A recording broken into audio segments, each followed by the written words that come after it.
آج میں بات کرنے تھی میں نے سیدنا امام و مولا علی علیہ السلام کہ ان کا آج یوم شہادت ہے۔ اللہ نے اہل بیت کو نہ حکومت دینی تھی نہ آئندہ دے گا۔ امام حسن علیہ السلام نے اپنی وفات کے وقت امام حسین علیہ السلام کو بلایا، کہا حسین دیکھو میں یہ دیکھ کے تمہیں کہہ رہا ہوں کہ ہمارے گھر میں نبوت اللہ نے دی ہے، ہمیں حکومت کبھی نہیں دے گا۔ تمہیں کوفے والے بلائیں گے، ان کے دھوکے میں نہ آنا، انہوں نے تیرے باپ کو قتل کیا، تیرے باپ سے بے وفائی کی، مجھ سے بے وفائی کی، تجھ سے بھی بے وفائی کریں گے۔ اللہ نے اپنے نبی کے ساتھی چنے، سب سے اعلیٰ، گناہوں سے پاک نہیں ہے، سب سے اعلیٰ، اللہ نے معاف کر دیا۔ کمال کی بات، کلاً وعد اللہ الحسنى ان الذین سبقت لهم منا الحسنى اولئک عنہا مبعدون لقد رضی اللہ عن المؤمنین اذ یبایعونک تحت الشجرہ۔ تو آج حضرت مولا علی کی شہادت کا دن ہے۔ اہل بیت کو عزت دو جو ان کا حق ہے، آج ان کی شہادت ہے۔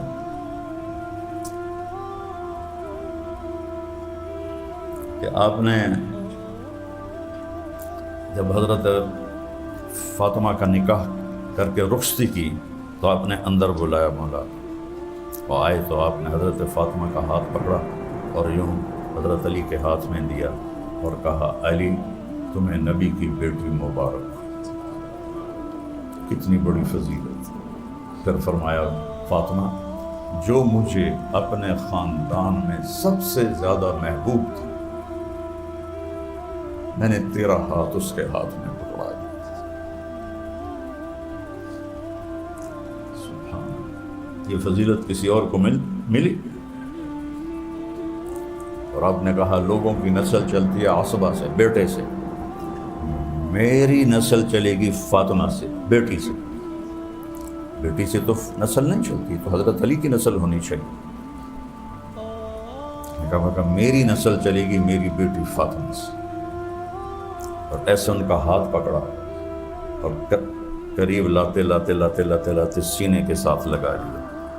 پھر کہا علی اترضی ان یکون منزلک مقابل منزلی فی الجنہ، علی کیا تو راضی ہے کہ جنت میں تیرا گھر میرے گھر کے سامنے ہو؟ کسی اور کو یہ فضیلت سنائیے آپ، تیرا گھر میرے گھر کے سامنے ہو۔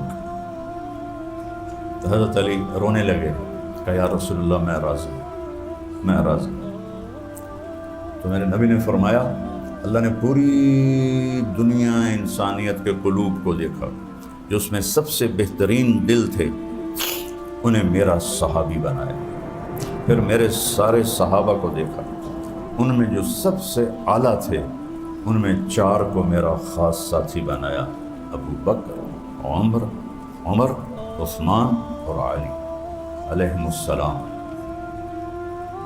آپ نے فرمایا ایک صحابی سے من سید العرب، یہ کنز المال کی روایت، عرب کا سردار کون ہے؟ انہوں نے کہا انت یا رسول اللہ، آپ ہیں۔ آپ نے فرمایا لا، انا سید الناس واما سید العرب فعلی بن ابی طالب۔ آپ نے فرمایا نہیں، میں تو پوری دنیا کے انسانوں کا سردار ہوں، ہاں عرب کا سردار علی ہے۔ آپ نے فرما دیا تھا میری امت اس سے بے وفائی کرے گی، تو عرض کیا میرا دین سلامت رہے گا؟ آپ نے کہا ہاں۔ تو پھر مجھے کوئی پرواہ نہیں۔ اب اللہ تعالیٰ نے یہ دعا ہمارے نبی کی قبول نہیں فرمائی تھی کہ ان میں اختلاف نہ ہو۔ مسجد اجابت اب انہوں نے گرا دی، جس میں آپ نے سجدے میں 4 دعائیں کی تھی، اللہ تیرا عذاب ان کو ہلاک نہ کر، ٹھیک ہے، کوئی آسمانی آفت ان کو ہلاک نہ کرے، زمینی آسمانی، اللہ نے کہا ٹھیک، کوئی ظالم حکمران انہیں ہلاک نہ کرے، اللہ نے کہا ٹھیک، ان میں اختلاف نہ ہو۔ تو اللہ نے فرمایا اختلاف تو ہوگا، پھر پیپر کیسے ہو، امتحان کیسے ہو، اختلاف تو ہوگا۔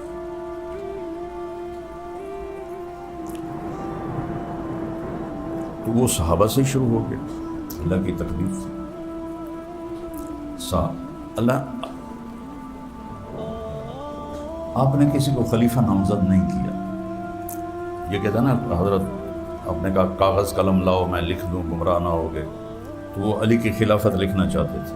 تو وہ آپ تو یہ تو جمعرات کے دن کی بات ہے، جمعہ، ہفتہ، اتوار، 3 دن آپ اس کے بعد بھی زندہ رہے، آپ دوبارہ قلم کاغذ منگوا کے علی کی خلافت لکھوا دیتے۔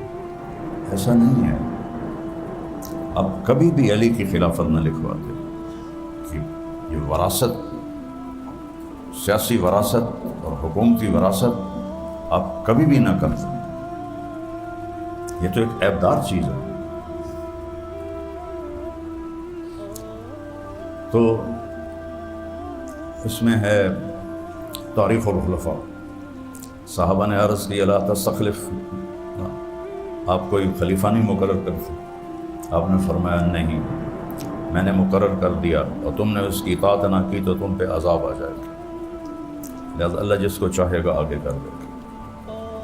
تو آپ نے ابو بکر کو اپنے مسلح پہ کھڑا کیا، علی بھی موجود تھے، عثمان بھی موجود تھے، عمر بھی موجود تھے، لیکن آپ نے ابو بکر کو کھڑا کیا۔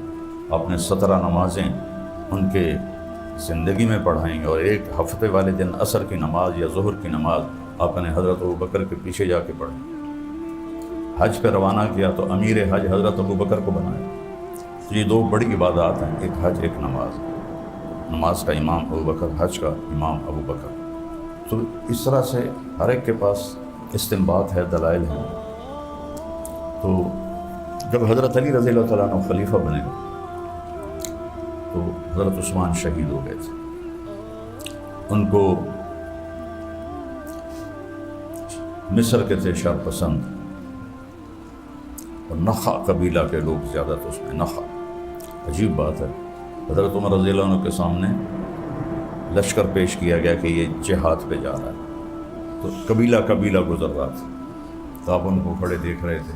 جب قبیلہ نخع گزرا تو آپ نے منہ ایسے پھیر، ان کی طرف سے منہ پھیر، کو آگے نظر آ گیا مالک اشتر حضرت عثمان کے قتل میں شریک۔ تو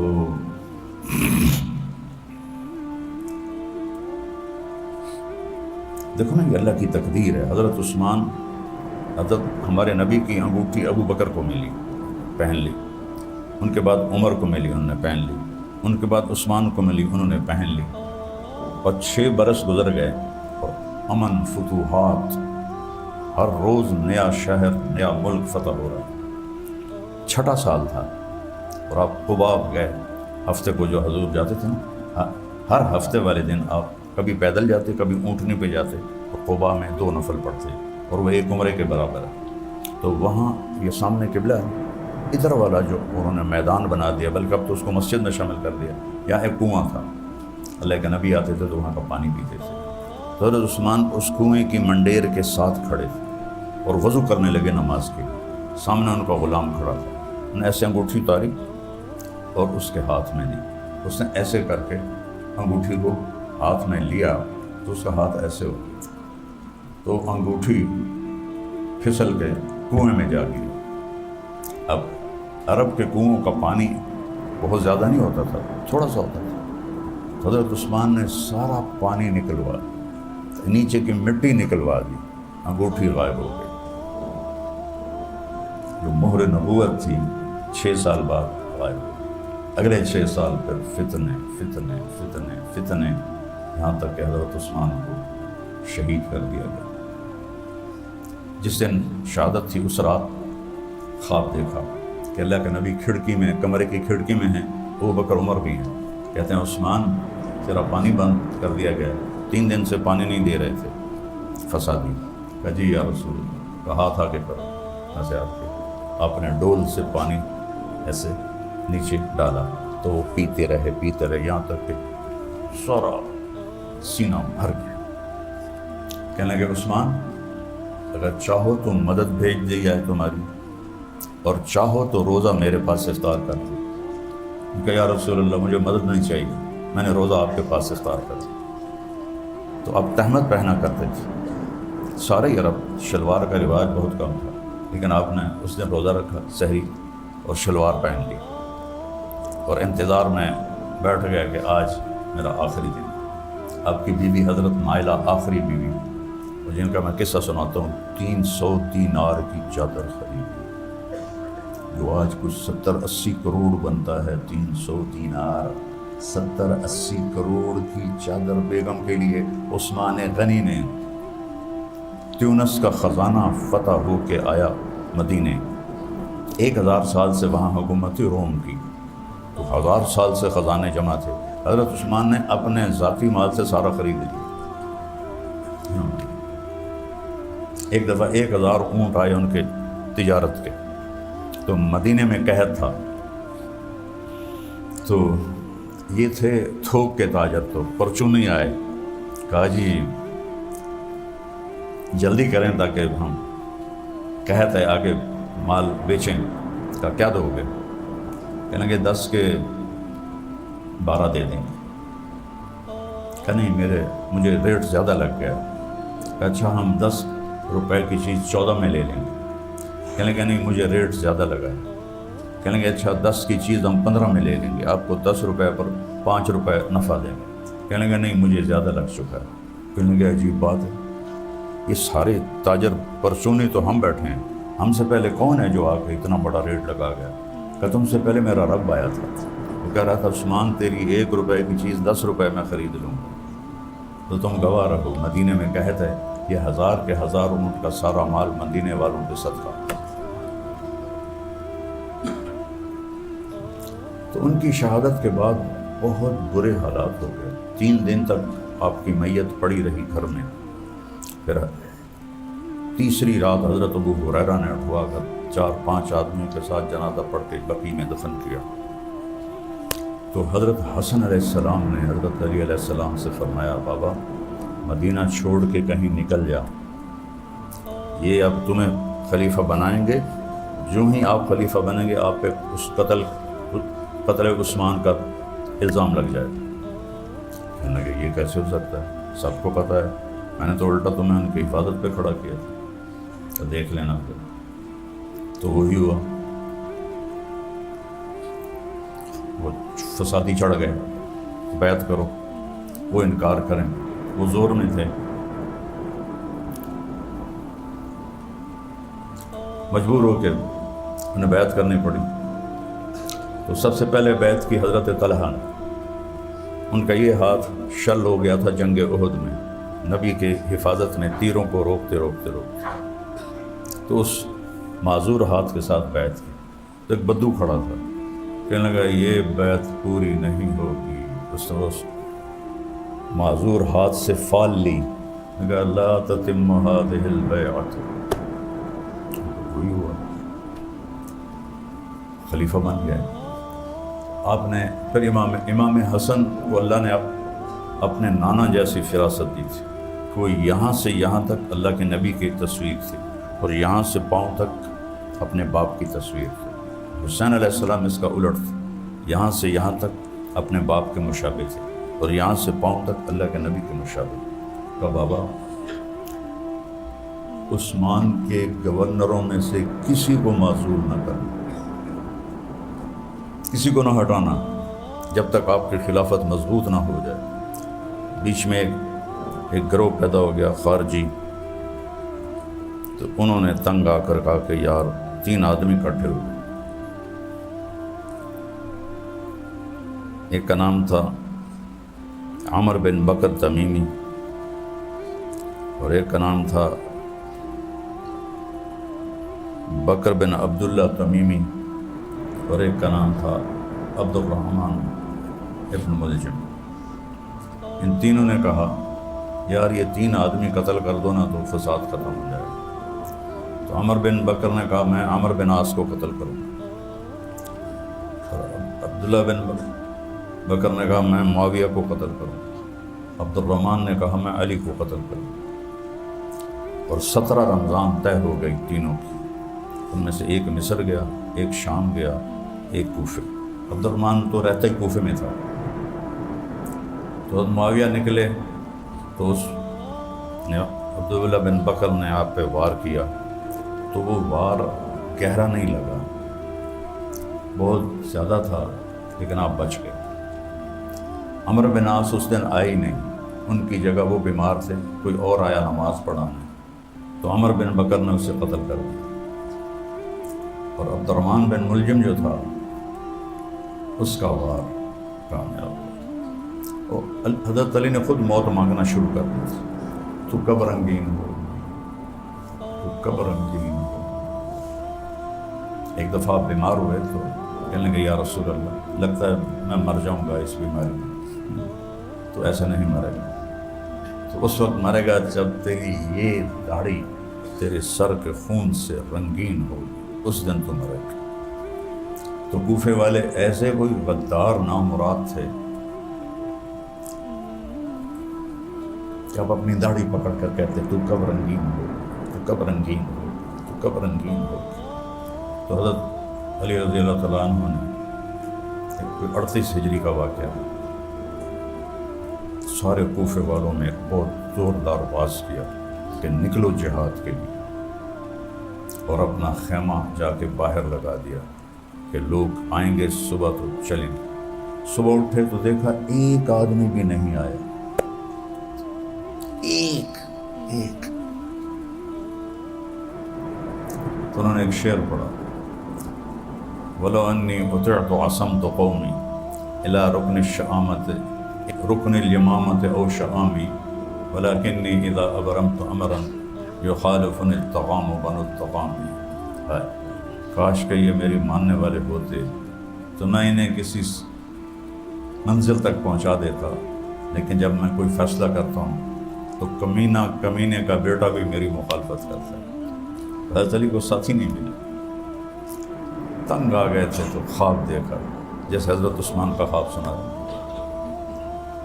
اگلے دن وہ شہید ہو گئے، روزہ بھی تھا، قرآن پڑھ رہے تھے، تو جب آ کے ہمارا نیزے کا وار کیا نا تو قرآن کھلا ہوا تھا، تو خون کے چھینٹے فَسَيَكْفِيكَهُمُ اللَّهُ وَهُوَ السَّمِيعُ الْعَلِيمُ اس آیت پر گرے۔ وہ قرآن اسم بول کے جب گھر میں پڑا ہوا میں نے دیکھا ہے، اللہ تجھے کافی ہو جائے گا، سننے جانا جاننے والا، اور بے دردی سے وہ گرا دیا، ان کے سینے پر چڑھ گیا اوپر سے ایسے نیزوں سے۔ ان کی بیوی حضرت نائلہ نے ہاتھ آگے کیا تو ان پہ وار کیا تو ان کی انگلیاں کٹ گئیں۔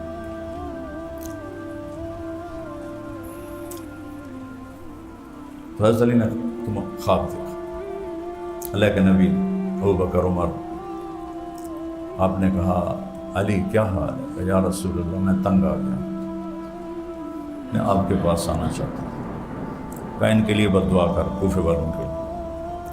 تو انہوں نے خواب میں کہا یا اللہ مجھے اپنے حبیب سے ملا دے جو ان سے بہتر ہے، اور ان کوفیوں سے مجھے جدا کر دے، اور ان پر کوئی بدترین مسلط فرما۔ یہ اپنے خواب میں دعا کی، اور اس کے 17 رمضان کو حضرت علی پہ وار لگا، سر پہ لگا، سیدھا اندر اتر گیا۔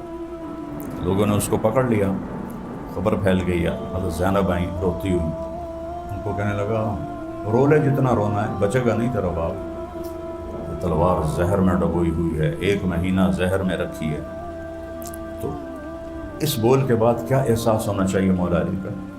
اس خبیث کی گردن اڑا دو، میں قربان جاؤں اہل بیت کے اخلاق پر۔ فرمایا اسے ٹھنڈا پانی پلاؤ، گرم کھانا کھلاؤ، نرم بستر پہ سلاؤ،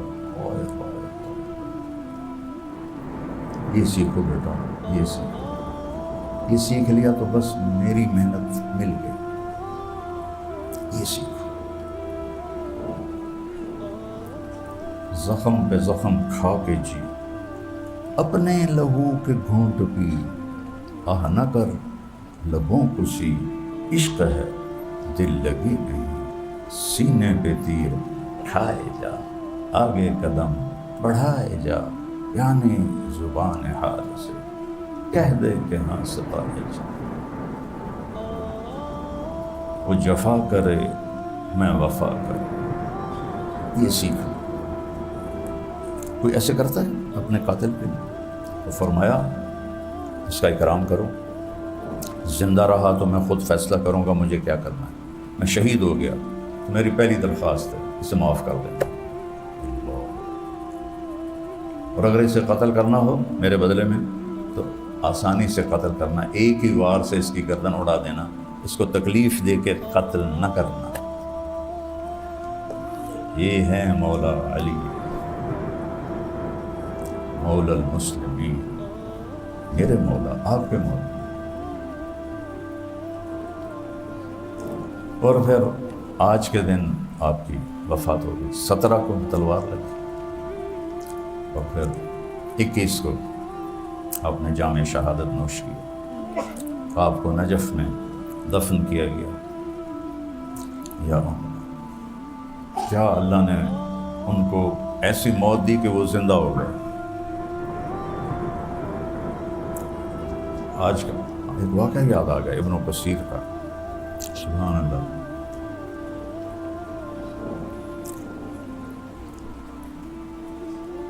ایک بلّا اس نے آ کر دروازے کو کھرچا، ایک دروازے کو، اندر سے دوسرا بلّا اسے کہتا ہے، یہ باہر والا، کچھ کھانے کا دو، بھوک لگی.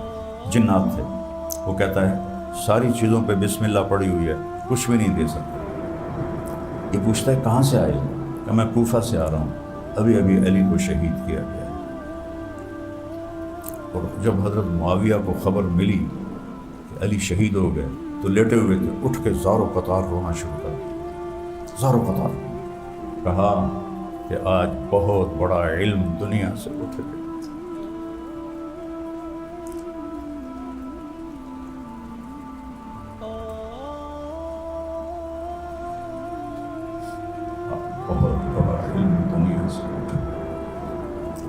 یتفجر العلم من جوانبہ. زرار بن زمرہ کنانی تعریف کر رہے ہیں، یتفجر العلم من جوانبہ. تفجر چشمے کے پھوٹنے کو کہتے ہیں. ان کو تشبیہ دی ایک پہاڑ سے، اور ان کے علم کو تشبیہ دی چشموں سے. اور تم گلگت یا ناران کی طرف جاؤ نا تو راستے میں ایسے پہاڑ آتے ہیں جہاں سے چشمے ابل کے نیچے گر رہے ہیں، 5 6 10 12 15. تو میں گاڑی روک دیتا ہوں کہ یہ دیکھنے دو کیا حسن ہے، کتنے چشمے ہیں، 10 12. اب تم تھوڑا سا تصور کرو اپنے دماغ میں، ایک پہاڑ ہے بہت بڑا، اس کے ہر پتھر سے چشمہ نکل رہا ہے. وہ کیسا حسین ہو، بہت بڑا پہاڑ ہے اور اس کے ہر پتھر سے چشمہ نکل رہا ہے. تو اس کے حسن کو کوئی بیان کر سکتا ہے؟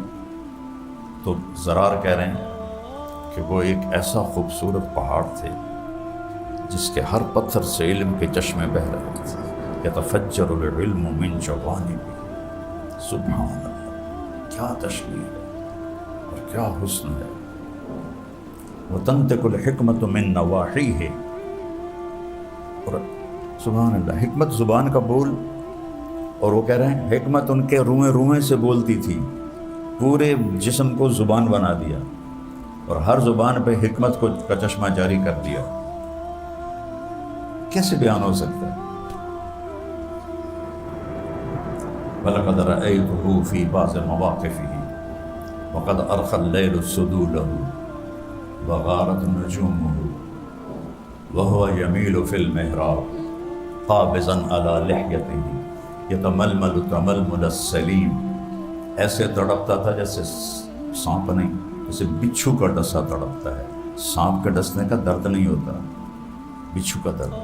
يتململ تململ السليم ويبكي بكاء الحزين ويقول للدنيا إلي تزينت، إلي تغررت، إلي تشوقت، إلي تشوفت، هيهات هيهات غري غيري قد بتتك 3 عمرك قصير ومجلسك حقير وخطرك يسير. من قلة الزاد وبعد السفر ووحشة الطريق. یہ کون کہہ رہا ہے؟ من قلة الزاد وبعد السفر ووحشة الطريق.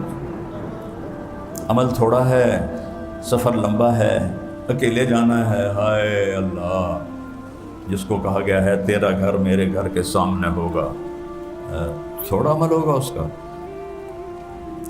جس کو نبی کہے تیرا گھر میرے گھر کے سامنے ہو، اور وہ روزانہ رات کو کہے عمل تھوڑا ہے، سفر لمبا ہے، اکیلے جانا۔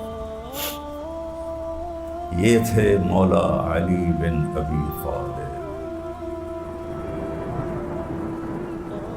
بن ہاشم بن عبد مناف بن قصی بن کلاب بن مرہ بن کعب بن لغی بن غالب بن فہر بن مالک بن نضر بن کنانہ بن خزیمہ بن مدرکہ بن الیاس بن مضر بن نزار بن معد بن عدنان بن اویر بن حمیسہ بن سلامان بن عوس بن بوز بن قنبار بن عبی بن عظام بن ناشد بن حزار بن بلداس بن یدلاف بن طابر بن جاحم بن عاہش بن ماخی بن حیفی بن ابہر بن عبید بن الدعاء بن حمدان بن سنبر بن یثربی بن یحزن بن یلحن بن ارعا بن عیدی بن زیشان بن عیسیٰ بن افناق بن ایہام بن مقصر بن ناحث بن زارع بن سمی بن مزی بن عوض بن عرام بن قیدار بن اسماعیل بن ابراہیم بن اغر بن سرود بن رعوب